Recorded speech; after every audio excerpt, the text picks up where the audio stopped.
नव्यानं जन्मलेल्या पेंग्विनच्या पिल्लांची नावं ही मराठी संस्कृतीला साजेशी हवीत असा आग्रह भाजपनं धरलाय।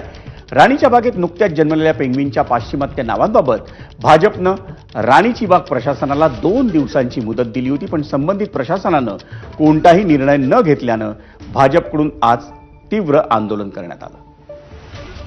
हो, राणीव प्रशासनाने नेहमीच मराठीची गळचेपी केलेली आहे। नुकताच मराठी भाषेला अभिभाषेचा राज्य दर्जा दिला गेलेला आहे, तरी देखील जाणून बुजून राणीबागचं प्रशासन हे नेहमी मराठीची गळचेपी करत आलेली आहे, नेहमी मराठीचा अवमान करत आलेला आहे। मी 1 महिन्यापासून ह्या पिल्लांची ज्यावेळी नावं इंग्रजीमध्ये ठेवली होती त्या दिवसापासून मी पत्रव्यवहार चालू केलेला आहे की ही नावं मराठीत ठेवली पाहिजेत।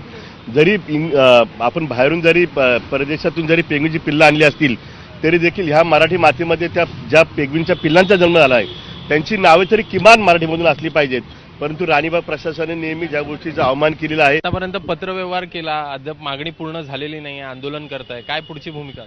पुढची भूमिका पूर्ण बायका मधले सोडता आपण संपूर्ण आमचा दक्षिण मुंबईतल्या सगळ्याला इथे आणून आम्ही राणीबाग बंद करू। वळूयात पुढच्या बातमीत।